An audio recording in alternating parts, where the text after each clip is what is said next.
अस्सलाम वालेकुम। वो औरत हमेशा आपके दिमाग में रहती है लेकिन कभी राब्ता नहीं करती, तो इसका मतलब क्या है? क्या कभी ऐसा हुआ है कि एक औरत आपके दिमाग से निकलती ही नहीं? आप सोते जागते उसके बारे में सोचते रहते हैं, मगर वो कभी खुद राब्ता नहीं करती। ना कोई पैगाम, ना कोई कॉल, सिर्फ खामोशी, जो अंदर ही अंदर आपको बेचैन कर देती है। ये वीडियो किसी औरत को समझने के लिए नहीं, बल्कि खुद को समझने के लिए है। आज हम जानेंगे कि अगर वो औरत हमेशा आपके जहन में रहती है मगर हकीकत में मौजूद नहीं, तो इसका असल मतलब क्या है। ये वीडियो आपको जज्बात से नहीं, हकीकत से जोड़ेगी। इसलिए वीडियो को आखिर तक ज़रूर देखें, क्योंकि आज जो आप सुनेंगे वो आपकी सोच हमेशा के लिए बदल देगा। पहली निशानी, वो जज्बाती तौर पर उलझन का शिकार है। कभी कभी कोई औरत दिल से आपके बारे में सोचती है, लेकिन जज्बाती या जहनी उलझन की वजह से राब्ता नहीं करती। उसके दिल में कशिश हो सकती है, मगर खौफे माजी के तजर्बात या खुद पर अदम एतमाद उसे कदम उठाने से रोकता है। इसका मतलब ये नहीं कि वो बेपरवाह है, बल्कि मुमकिन है वो खुद से जंग लड़ रही हो। स्टोइज्म हमें सिखाता है कि दूसरों की खामोशी को ज़ाती तौहीन ना समझे, क्योंकि हर खामोशी के पीछे एक कहानी होती है। दूसरी निशानी, वो अपनी अना को मुतमईन रखना चाहती है।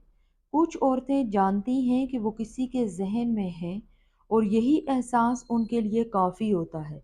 वो राब्ता इसलिए नहीं करती क्योंकि उन्हें तवज्जो मिल रही होती है, बगैर किसी मोहब्बत के। ये एक नफसियाती खेल हो सकता है, जहाँ वो जानबूझकर खामोश रहती है ताकि आप खुद को बेचैन महसूस करें। स्टोइज्म हमें सिखाता है कि अपनी इज्जत नफ्स को दूसरों की तवज्जो का मोहताज ना बनाएं। तीसरी वजह, वो जानती है कि आप हमेशा दस्तयाब हैं।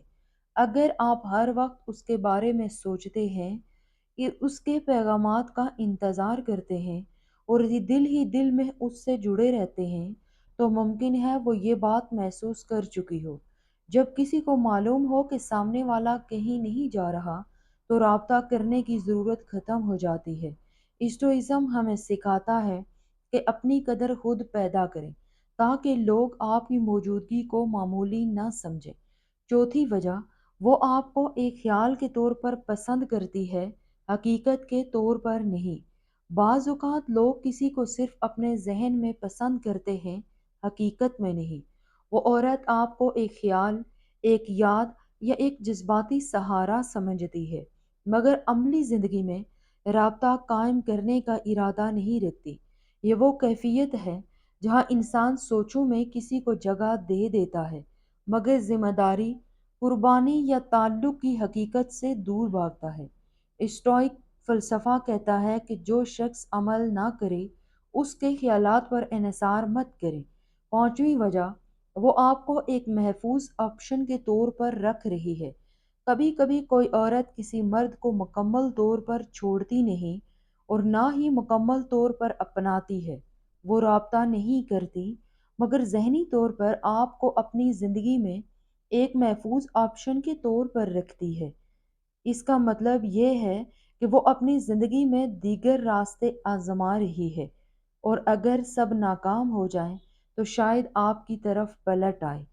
स्टोइक इंसान कभी किसी का बैकअप प्लान नहीं बनता, वो अपनी ज़िंदगी का मरकज़ी किरदार बनता है। छठी वजह, ये असल में आपका अंदरूनी इम्तिहान है। सबसे गहरा मतलब ये हो सकता है कि ये सूरत हाल दरअसल उस औरत के बारे में कम और आपके बारे में ज़्यादा है। ये आपके ज़ब्त, सब्र, खुद पर काबू और जज्बाती आज़ादी का इम्तिहान है। क्या आप किसी ऐसे शख्स को छोड़ सकते हैं जो सिर्फ आपके ज़हन में है, हकीकत में नहीं? स्टोइक फ़लसफ़ा कहता है कि जो चीज़ तुम्हारे इख्तियार में नहीं, उसे छोड़ देना ही असल ताकत है।